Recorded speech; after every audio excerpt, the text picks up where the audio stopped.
अत्र भवतां सर्वेषां स्वागतम् अस्ति संधि कक्षायां। संधि कक्षा में आप सभी विद्यार्थियों का फिर से स्वागत है। हम जैसा कि संधि प्रकरण में पढ़ रहे थे कि संधियां मुख्य रूप से 3 प्रकार की होती हैं, एक स्वर संधि, व्यंजन संधि और तीसरी विसर्ग संधि। स्वर संधि को अच संधि कहते हैं, व्यंजन संधि को हल संधि कहते हैं और विसर्ग संधि के नाम से ही जानी जाती है। आज हम जो अच संधि है, स्वर संधि है, उसके भेदों को पढ़ते हुए यहां तक पहुंच गए हैं। तो पररूप संधि स्वर संधि का एक मुख्य भेद है। इसमें भी परीक्षा की दृष्टि से बहुत से अच्छे उदाहरण मिलते हैं और कई बार पररूप संधि के जो प्रश्न हैं वो पूछे भी जाते हैं। उदाहरण के रूप में आपको दिया जाता है कि निम्न में कौन सी संधि है, तो पररूप संधि। पररूप संधि का सूत्र कौन सा है, तो ये सूत्र है, ठीक है। इसमें जो है किस सूत्र से यहां संधि हुई है, तो यहां इस सूत्र से यह संधि हुई है, तो यहां सब कुछ आपको मिलेगा। तो इसका जो सूत्र है एंगी पररूपम, एंगी पररूपम ये क्या कहता है, एंगी अर्थात एंग परे होने पर, एंग परे होने पर। एंग प्रत्याहार कहते हैं कि जो एंग हो, एंग प्रत्याहार के अंदर 2 वर्ण आते हैं, ए और ओ, ठीक है, ए तथा ओ, ये रहे। तो इन शब्दों के या इन वर्णों के बाद में होने पर, यानी एंग परे होने पर, एंगी शब्द युक्ति का एक वचन है, तो एंग बाद में होने पर पहले आए हुए किसका, ए का, यानी पदांत में आए हुए ए का क्या होता है, पर रूप होता है। पर रूप कहते हैं बाद वाले जैसा रूप हो जाना। तो सीधी सी बात क्या है कि ए के बाद में यदि ए हो तो यहाँ पर ए हो जाएगा, यानी ए में मिल जाएगा, और ए के बाद में यदि ओ हो तो यहाँ पर ओ हो जाएगा। दोनों किस में मिल जाएंगे, ए और ओ में मिल जाएंगे, ठीक है। तो यहाँ पर रूप यानी बाद वाले जैसा, ये ए इसके जैसा हो जाएगा। पूर्व रूप में तो हमें ये पता चल गया था कि यहाँ पर पूर्व रूप हुआ, क्योंकि वहां अवग्रह चिन्ह लगा दिया जाता था। जहां पर ए का पूर्व रूप होता था वहां अवग्रह चिन्ह लगा दिया जाता था, लेकिन यहाँ पर रूप होता है, यानी इसको डायरेक्ट बाद वाला बना देंगे। क्यों, इसमें ये जो है संधियों का अपवाद सूत्र भी है। ये संधियों का क्या है, अपवाद। अब यहाँ देखना, इसके अंदर कई जो है 2-3 संधियां मैं आपको बताऊंगा जहां पर उन संधियों का अपवाद हो रहा है, उनके नियम का भंग हो जाना अपवाद कहलाता है। तो ध्यान दीजिए, उदाहरण में यहां देखते हैं प्र जमा एजते। प्र के अंदर क्या है, ए, इसके बाद में क्या है, ए, है ना, इसके बाद में क्या है, ए। तो यहां क्या हो रहा है, ए और ए, इसमें ए है पदांत के अंदर और इसके बाद में ए है जो कि एंग में आता है। तो ये इस संधि का नियम यहां लागू हो रहा है, ठीक है ना। और यहाँ पर इस संधि के कारण, इस नियम के कारण से यहाँ पर कौन सी संधि हो जाएगी, पररूप, यानी इस ए का इसमें विलय हो जाएगा। तो क्या बन जाएगा, प्रेजते बन जाएगा। अन्यथा यहाँ पर ये किसका अपवाद स्वरूप है, किसका अपवाद स्वरूप है, ये बताइए, वृद्धि का। क्योंकि यहाँ ए जमा ए बराबर आई वृद्धि होती, तो यहाँ इसका अपवाद होने के कारण से यहाँ पर पर रूप हुआ है और प्रे में स्थित ए ये इसमें मिल जाएगा, तो प्रेजते बन जाएगा, नहीं तो प्रईजते बनता, ठीक है। ऐसे ही उप जमा औसती, तो यहाँ क्या बनेगा, उपोसती, ए इसमें मिल जाएगा, ये पर रूप हो जाएगा, तो यहाँ उपोसती बन जाएगा, नहीं तो ए जमा ओ मिलकर के अवृद्धि होती। इसी प्रकार से इस संधि के विभिन्न जो है सूत्र और हैं। एक तो ये एंगी पररूपम सूत्र इसका मुख्य सूत्र है, लेकिन इसके जो है और भी जो वार्तिक सूत्र हमें प्राप्त होते हैं, जैसे सकंदवादिषु पररूपम वाच्यम, सकंदवादिषु, सकंदु इत्यादि शब्दों के अंदर हमेशा पररूप वाच्यम अर्थात कहना चाहिए, ठीक है ना। सकंदु आदि शब्दों के अंदर हमेशा पररूप होगा। तो सक शब्द है, सक शब्द में अंत में यानी पदांत में क है, क में स्थित ए है, ए के बाद में ए, तो यहाँ पर कौन सी संधि होती, दीर्घ होती। लेकिन यहाँ दीर्घ का अपवाद हुआ है, दीर्घ को मना करके, और ये सूत्र जो है सकंदवादिषु पररूपम वाच्यम ये क्या कहता है कि नहीं, यहाँ दीर्घ नहीं होगा, उसके स्थान पर क्या होगा, पररूप होगा।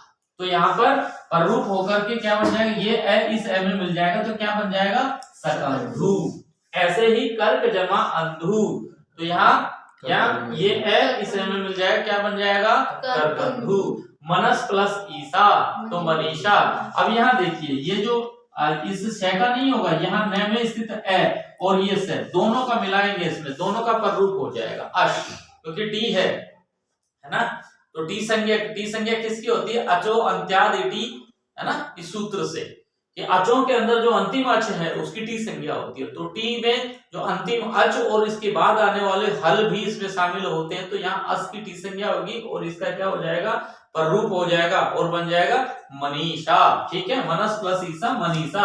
ये हमेशा परीक्षा में पूछ लिया जाता है, मनीषा और पतंजलि ये दोनों ऐसे उदाहरण है, कई बार उल्टा भी पूछ लिया जाता है ना। सकंदू तो पूछते ही है, सकंदू आप आराम से कर देंगे, लेकिन इसके अंदर क्या है, ये श का चक्कर पड़ जाता है। कुछ लोग तो इसको मनी जमो ईसा करेंगे, ठीक है ना, दीर्घ संधि के अंदर ले जाएंगे इसको, लेकिन यहाँ दीर्घ न होकर के यहाँ क्या हो जाएगा? मनस प्लस ईसा। यहाँ अस का जो टी संज्ञा है होती है उसका इसमें पररूप हो जाता है, यानी अस ई के जैसा हो जाता है, तो यहाँ क्या बन जाएगा? मनीषा।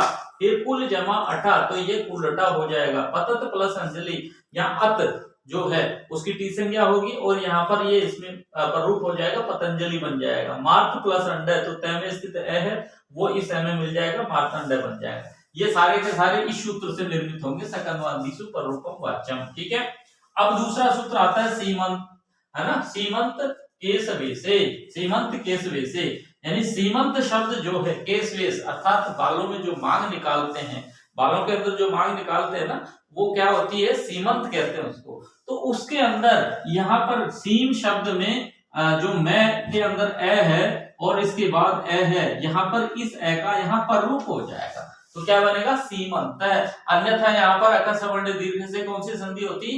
दीर्घ संधि होती, और क्या बनता? सीमांत बनता। सीमांत होता है जो सीमा का अंतिम भाग, सीमांत प्रदेश, सीमा के नजदीक जो होते हैं ना, वो सीमांत प्रदेश कहलाते हैं।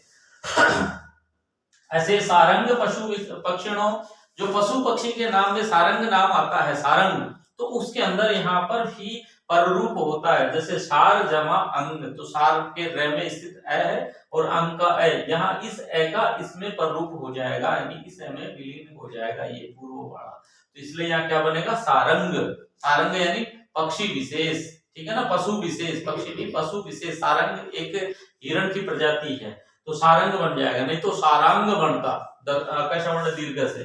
फिर यह है आत्वोष्ठयो समासेवा, अर्थात इसके अंदर क्या है कि इसके अंदर ये है कि ओतु शब्द परे होते, ओतु शब्द परे होने पर या ओष्ठ शब्द परे होने पर यहाँ ए का पररूप हो जाएगा। तो यहाँ उदाहरण है स्थूल ओतु, स्थूल में ल में स्थित ए का पूर्व रूप ओ में हो जाएगा, तो स्थूल ओतु बन जाएगा, नहीं तो स्थूल लौतु बनता है, यहाँ पर वृद्धि संधि होती है। और बिंब प्लस ओष्ठ है, तो यहाँ पर जो बिंब में बे के अंदर ए है उसका पररूप हो जाएगा, ओ में मिल जाएगा, और क्या बन जाएगा? बिंबोष्ठ है, नहीं तो बिंब औष्ठ औ, यानी वृद्धि होती है यहाँ पर। ठीक है, तो यहाँ कौन सी संधि होगी? ये पररूप संधि। फिर से देख लीजिए, पररूप संधि का सूत्र है एंगी पररूपम, यानी एंग प्रत्यय परे होने पर, एंग प्रत्याहार परे होने पर, एक प्रत्याहार में दो वर्ण आते हैं ए और ओ, यानी एंग परे होने पर जो पदांत ए है, पदांत में जो ए है उस ए का पररूप हो जाता है। ठीक है, बाद वाले जैसा रूप हो जाता है। उदाहरण में प्र जमा इजते प्रेजते और उप जमा औसति उपौसति। फिर दूसरा इसमें सकंद्वादिषु पररूपम वाच्यम एक वार्तिक सूत्र आता है, और उसमें ये कहा जाता है कि सकंदु आदि शब्दों के अंदर भी हमेशा पररूप ही कहना चाहिए। तो यहाँ पररूप ही होगा, सक जमा अंधु बराबर सकंधु, कर्क जमा अंधु बराबर करकंधु, मनस प्लस ईसा मनीषा, है ना, ये हो जाए मनीषा। कुल जमा अटा कुलटा, पतत प्लस अंजलि पतंजलि, मार्त प्लस अंडा है मार्तंडा है। ऐसे जो है दूसरा सूत्र है इसका श्रीमंत केशवेशु, यानी जो बालों में जो मांग निकालते हैं, तो उसके अर्थ में यहाँ पर श्रीमंत शब्द बनता है, यानी पररूप होता है। सीम जमा अंत है तो सीमंत है। और सारंग पशु पक्षियों, पशु पक्षी के विशेष में सारंग शब्द के अंदर भी पररूप होता है, सार जमा अंग सारंग है। आतोष्ठयो समासेवा, समास के अंदर अथवा समास के अंदर जो ओतु शब्द या ओष्ठ शब्द बाद में हो, तो यहाँ पर क्या हो जाता है? पररूप भी होता है। जैसे स्थूल जमा ओतु, तो स्थूल ओतु, बिंब जमा ओष्ठ बिंबोष्ठ।